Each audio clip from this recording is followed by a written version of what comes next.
Әхмәзәки хәзрәт Сафиуллин 7 балалы ишле гаиләдә үсә, әтисе бик иртә вафат була. Матди хәле начар булуга карамастан, әнисе улының гыйлем алуын теләп күрше Кизләү мәдрәсәсенә укырга бирә. Биредә уку өчен үз хезмәтен куйган, түбән сыйныфтагы шәкертләрне дә укыткан ул. Укуны тәмамлаганнан соң Әхмәзәки хәзрәт үз туган авылына имам булып кайта. Әмма дин әһелләрен кулга алулар башлангач, ул гаиләсе белән Урта Азия якларына китәргә мәҗбүр була. Казанга кайткач та бик күп кыенлыклар кичерергә туры килә. Бүген хәзрәтнең туган авылында нигезе саклана.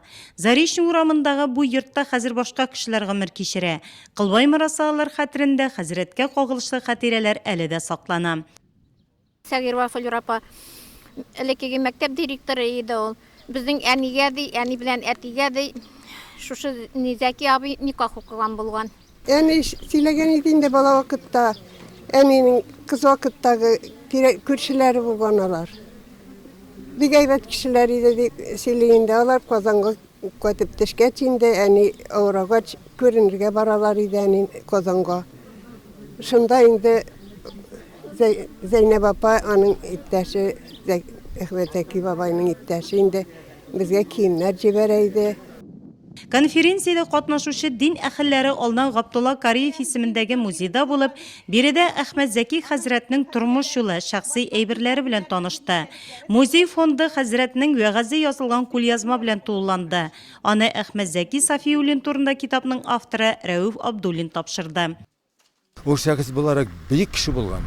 Әмма ләкин мәгълүмат аның турында бик әз. Менә әйтик, менә Ош шәһәренә киткән дип әйттеләрме? Ош шәһәренә нинди рәвештә кайткан? Беренчеләре әйтәләр анда атка утырып күчер рәвешендә репрессиян качып кайткан ди. Икенчеләре әйтәләр пароходка утырып кайткан дип. Димәк, әле бу Әхмәзәки хәзрәт турында мин китапны полностью яздым да бөтен мәгълүматны бирәм дип әйтә алмыйм инде. Без Дөнья нәзарәт исеменнән тарафыннан елыбызны галимнәребезнең елы дип исемләдек. Аларга багышлап үткәрдек, Аллаһка шөкер. Чөнки безнең өчен бик мөһим. Һәр ел 2 майда без яңа татар зиратыбызда җыелышып дуа кылабыз аларга. Чөнки алар безгә динебезне җиткерделәр. Хәзер безнең чират. Алар булмаган булса динебез калмас иде, бәлки дә. Аларга хөрмәтләп инде җыелышабыз. Дуа йөзеннән аларга савап барсын. Былтыр гына без Әхмәзәкигә багышлап китап бастырдык Динья нәзарәт тарафыннан Талгат хәзрәт белән бергә. Иншалла башка китаплар да чыгачак. Талгат хәзрәт Таҗетдин Әхмәзәки хәзрәтнең беренче шәкерте, аның өенә килеп дин дәресләре ала ул. Остазы турында бик күп истәлекләрне күңелендә саклый дин әһеле. Иртәдән кичкә хәзрәтте укыдым.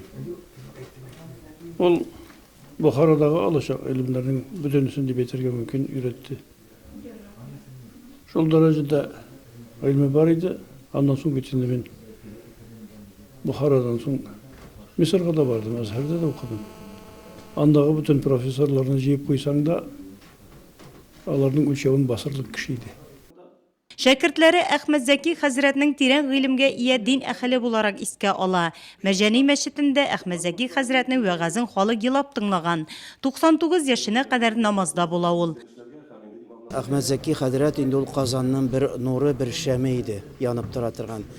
Һәм ул безнең бар мәҗлесләрнең бәйрәмдәге түрендә утыра торган, безгә гыйлем шишмәсен, вәгазьләр, насихәтләр бирә торган бер остаз иде. Конференциядә Совет чорында ислам дине Кылбай Мыраса авылында 5 мәхәлләнең төзелүе һәм имамнар турында кызыклы мәгълүматлар җиткерелде. 2 ел бик каты шөгыльләндек шушы мәҗлесне үзебезнең якташыбыз, үзебезнең олы шәхесебез, үзебезнең нурлы җиреннән туып үскән шушындый дин галимебезнең мәҗлесен, аның юбилеен үткәрү турында без бик зур хыялланган идек һәм Аллаһның рәхмәте белән бүген без аны эшләдек. Инде шуны әйтәсем килә. Бүгенге мәҗлеснең аның менә дәвамы булсын иде. Конференциядә резолюция кабул ителде. Әхмәзәки хәзрәт Сафиуллин укулары ел сайын аның туган җирендә үткәреләчәк.